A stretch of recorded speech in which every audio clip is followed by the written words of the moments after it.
All right, thank you for being here today, everyone. So tonight's topic is AAC and early intervention.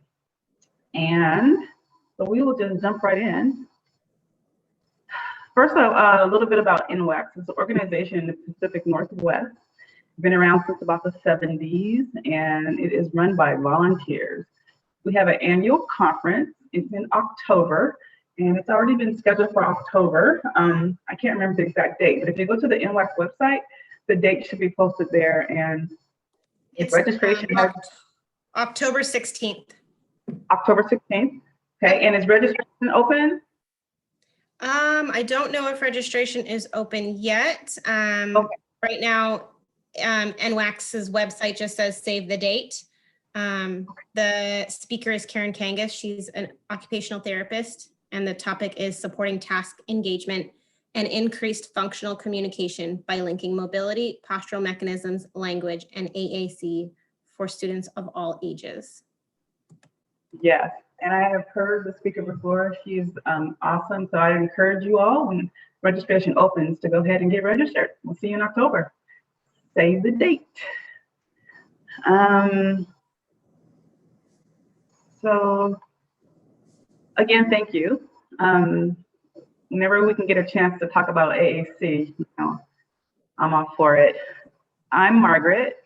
Molly is the other voice that you hear. Molly, you want to say hello? Hey, that's me. So we're going to talk about unaided, aided AAC, low tech, mid tech, and high tech AAC, just a little bit about each. Using unaided AAC, birth to 3, and aided with birth to 3. And then the best part is probably answering any questions that you might have at the end. Don't feel like you have to save your questions for the end, though. We can answer questions for you as we go along. But if you do put something in the chat, I can't see it. So Molly, you have to help me out. So unaided AAC. So it's any kind of communication that doesn't require any kind of extra material or equipment. So typically, the first thing I think of when I think of unaided AAC is sign language, because it is a form of communication, but you need nothing else other than your hands, or your body, your facial expression, things like that. Gestures, all that sort of thing is considered unaided AAC. And Molly, can you help me again? Mikado is? And I might have spelled that wrong, but I believe it's called Mikado. It's just another form of sign language that I have heard of that they use in the UK. Oh, in the UK. Okay, very good. So, yes. So, yeah, regardless of where it's used, as long as if there's nothing else helping the person, then it's unaided. Typically, when we think about AAC, we think about the aided form. That's usually what comes to mind. And that is usually picture supported with communication board, core board. The picture is a device that you can record with your voice.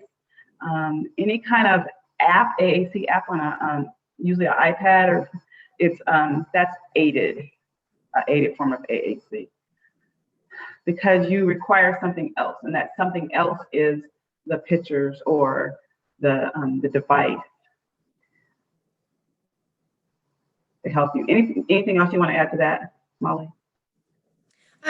No, just wanted to make sure that everybody knows that there are various forms of AAC before we kind of dive into how to use it in early intervention. Yeah. So low tech.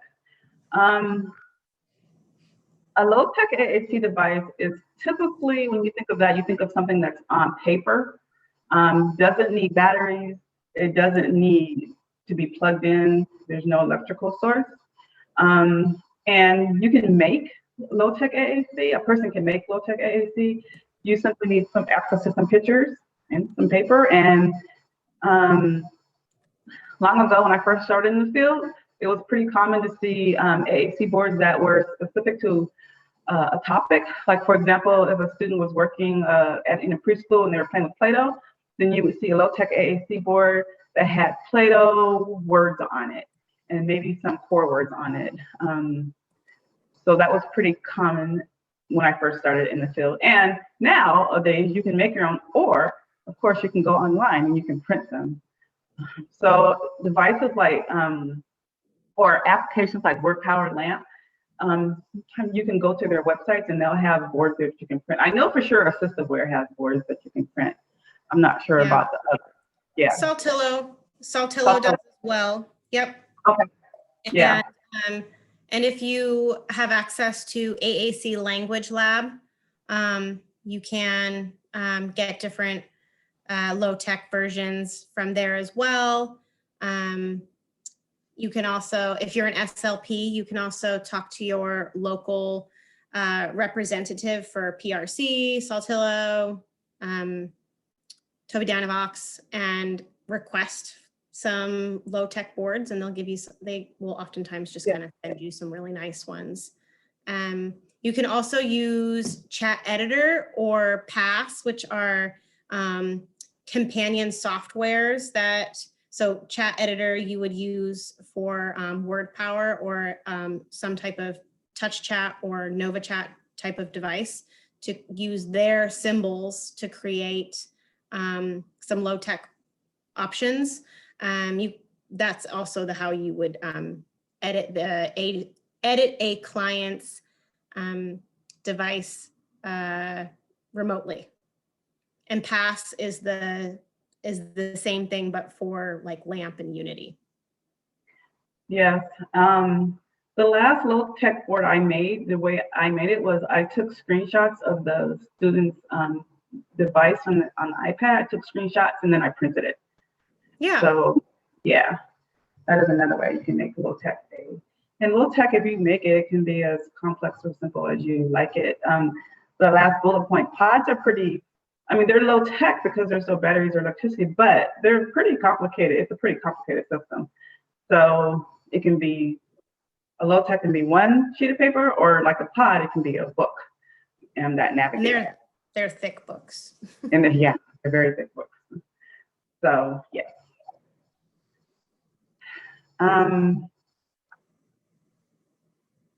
So Molly, I don't know what slide I'm on, but I'll talk about this one. I think this is where I start. Oh, okay, go ahead. Yes. Okay. So then we have mid-tech AAC, which refers to devices that are battery operated or like recordable for voice output. This is usually going to be kind of somewhere in between your low-tech paper versions and your high-tech app-based communication systems. So it might be like a switch where you just push a button and it has like one message that someone has recorded to say like, I want more pretzels. It could be, there's a variety of different types of switches. I kind of think about these as being used most often with kids who have some kind of motor impairments that make it difficult for them to maybe isolate their finger, or just in general, like global motor impairments that make it difficult for them to communicate by pointing or by making those fine motor movements, and this can help them. We're going to talk about more about this with how we can apply it to early intervention, but just gives you a couple of ideas of what is mid-tech for early intervention and in general. And then here, your high-tech AAC. If you're a speech pathologist, you are probably already familiar with this. This is your tablet that has a communication application on it or a dedicated device with a specific communication program. So the ones that most people are familiar with are going to be things like Touch Chat, Snapcore First, Proloquota Go, maybe Grid. And most of those things all have dedicated speech generating devices, which are a little bit pricier. They are not designed to be used for anything else like other games or videos. They're more durable usually. They have louder voice output, and then you also get extra services from the device companies like warranty and consulting and training and things like that. Right. And even preschoolers can use high-tech AAC. Is that correct, Molly? Oh, yeah. Yeah. Okay. 3-year-olds. Yeah, for sure. Okay. Okay. So what does it look like when we use unaided AAC with our birth to 3 kiddos? So if you work in early intervention, you're probably already doing this. If you're a parent, then maybe you've thought about it, maybe it's been suggested, maybe you are already doing it naturally. Maybe your SLP is already doing this with your child.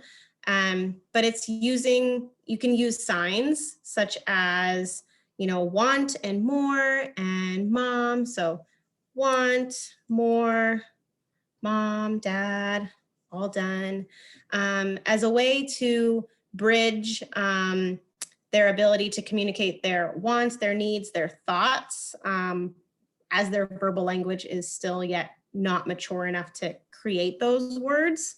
It also could be teaching a child to point to make choices, like putting out 2 different things. Do you want the apple or the orange? And they can point to choose. Other types of gestures would be like reaching up to be picked up, waving to indicate hi or bye. These are all forms of gestures that we use as part of our verbal communication to aid our verbal communication. And they're nice stepping stones for our younger kids who are not yet using verbal communication. And depending on what the child's diagnosis is going to help you decide whether or not this is the best first step that you want to take, and how much you might want to delve into sign language or baby sign. If you have a child who also has hearing loss, then this is probably where you're going to focus a lot of your attention. Yeah, and one thing I know we talked about a little earlier, Molly, was so I work with older students, but still the unaided part comes in for me in particular is teaching yes and no head movement. That's true too. And especially if you think the student might end up having to be one that's going to be a scanner, an AAC scanner, it's really nice if they can have unaided yes and no responses. Yeah, that's a good point to make.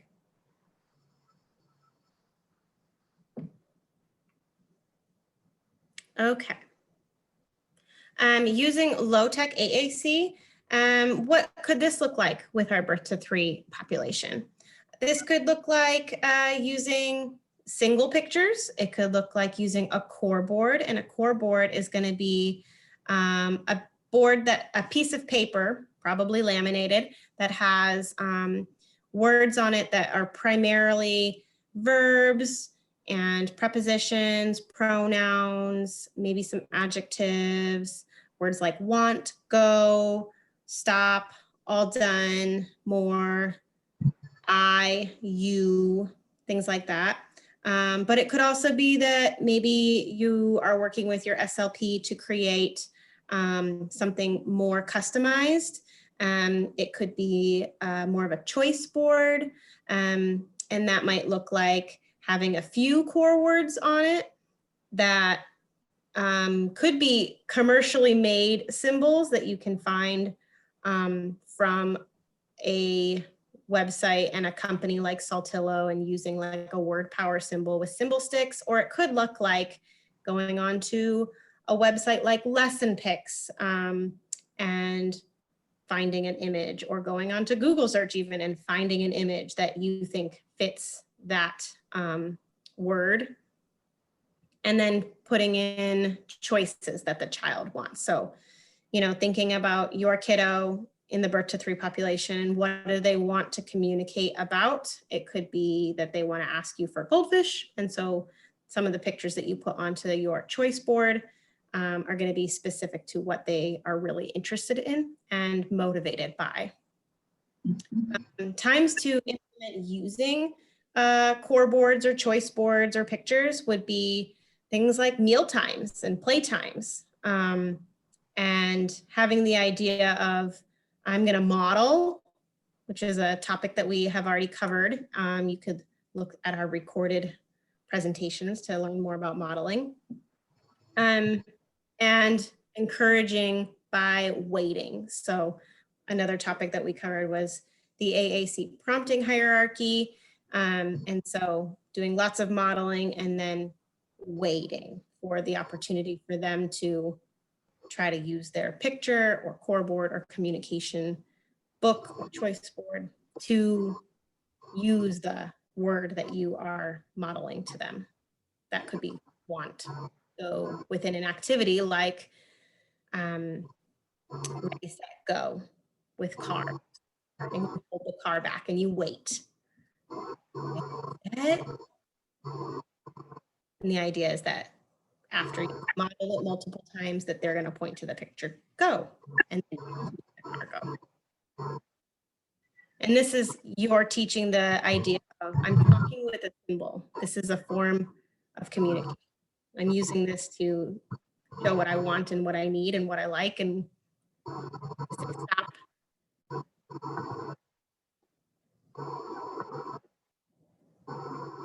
Any questions? Oh, you were cutting out just a little bit, Molly. I was going to make a comment about the core versus fringe words for birth to 3 or little ones in general. So, like I said, I work with older students, and I would typically, if I'm making a low tech, would include both core and fringe words. Would that also be true for the little ones? Yeah, it oftentimes is. It's very individualized. When I create low tech boards for my birth to 3 population, I'm getting lots of information from the parent on what are they already able to do, what are they interested in, what are they motivated by, and what are they demonstrating in terms of picture recognition or symbol recognition. And then, you know, I might create something as simple as a 2x3 grid that has 6 pictures and they're all core words, or maybe they're mostly core words and there's 1 or 2 fringe words like car. But I might also do something that's a little bit larger and it's more of a 3x4 grid and there's 12 pictures. And again, I might do, you know, a want and an all done, and then the rest is fringe. Yeah, okay. That makes sense. Fringe meaning things like the names of the foods or the names of the toys that they like the most. Right.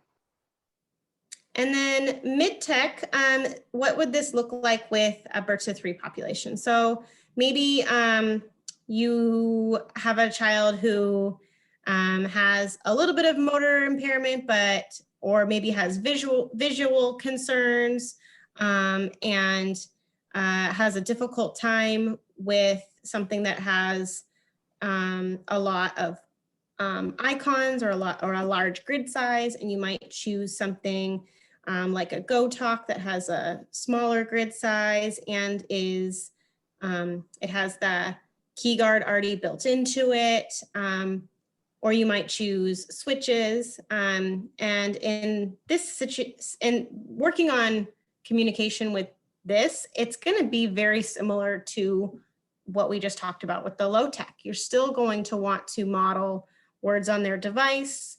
You're still going to want to use the prompting hierarchy and provide lots of opportunities for modeling, and then using some wait time to see if they're encouraged to use the word that you've been practicing or targeting.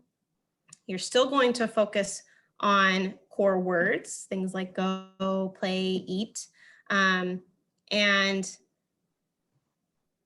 on these types of the Go Talk in particular here, they've got like these overlays where you can pull out those pictures and you can put in different ones to change up what you're talking about. And it might be that these are specific to context. So maybe you have an overlay that is bath time related, or maybe you have an overlay that is all mealtime related. So the icons could change based off of what types of overlays you've created. So because most of the mid-tech, maybe most, I'm not sure, you usually a recording of voice, someone's voice. And the last time I worked with a little person, I tried to make an effort to have a voice recording from like a little person instead of using like my voice or, you know, another adult's voice, since a preschooler was going to use it. But I don't know how do you think that is?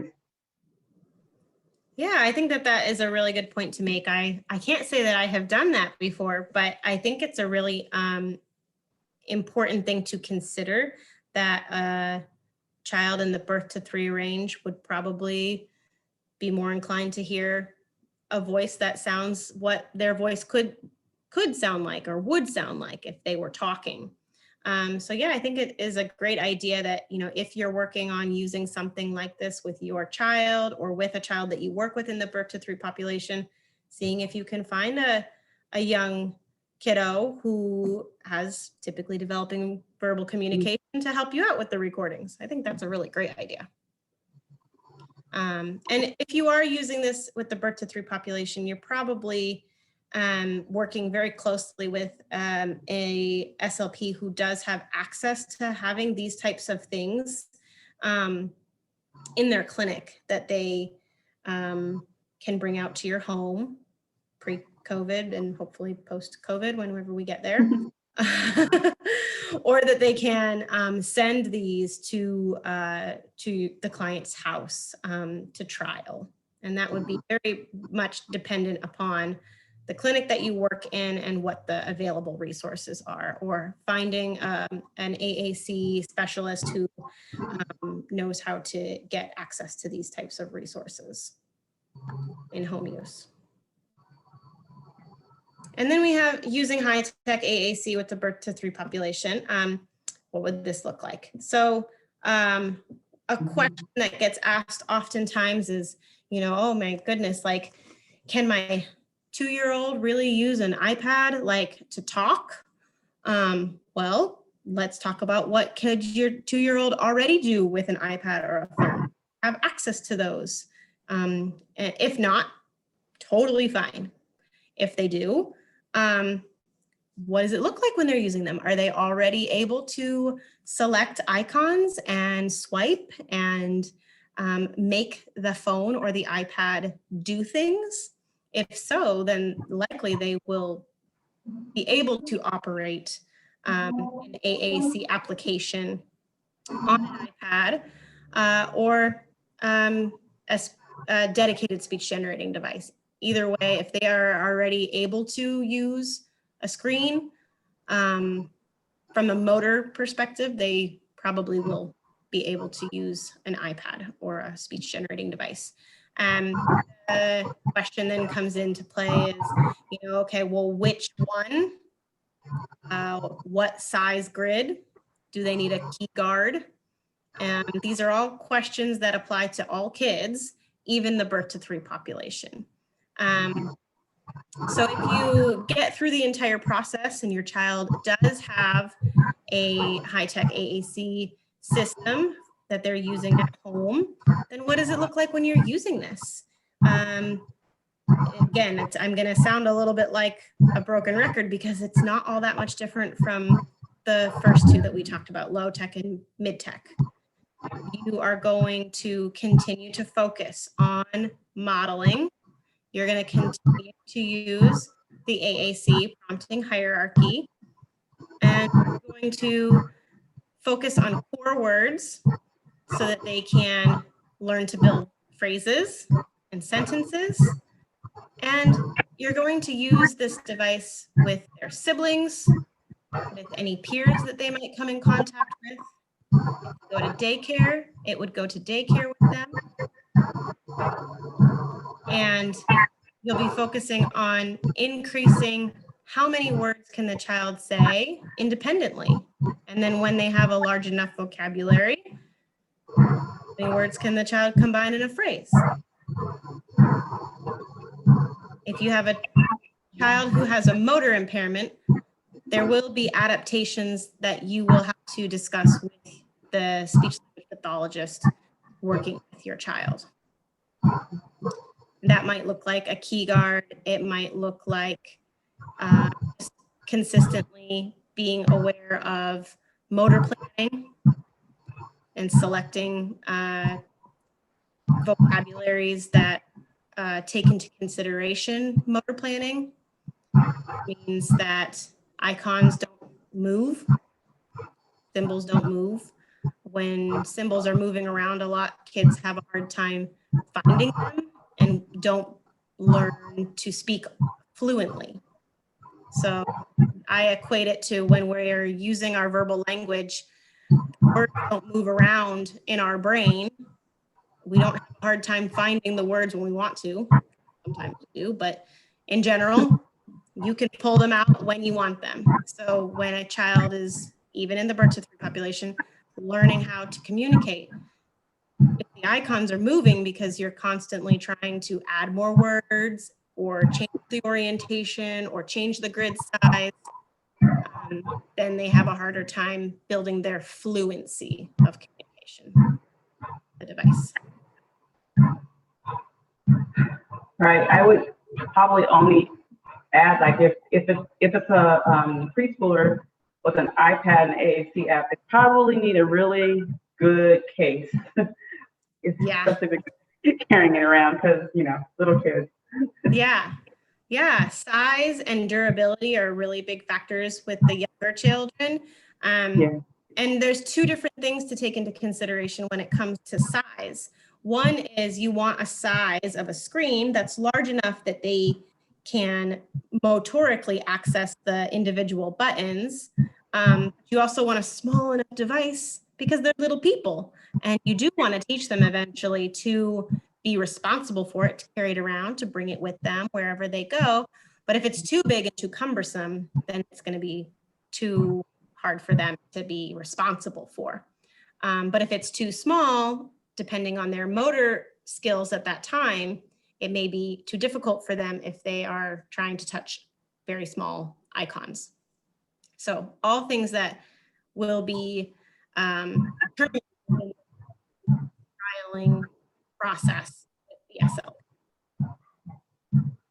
But it's just like at home. It's just like with all the other ones. You're modeling, you're finding ways to create motivation and help them to learn the words that are available on the device. And a big thing to take into consideration too with the high tech is hiding vocabulary. Hide vocabulary. Start off with a small set of vocabulary. And as they learn, unhide and let them have more access to more words.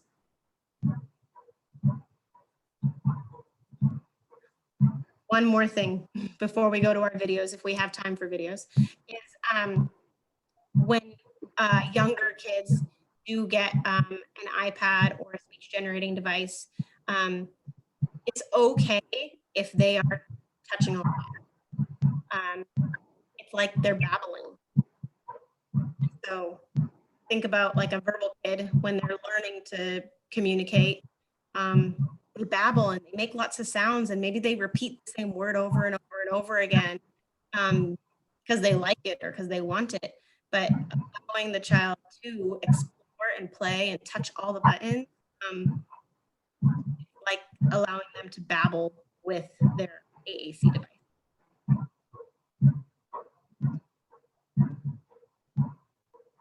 Okay. So I'm trying to stop my screen share here.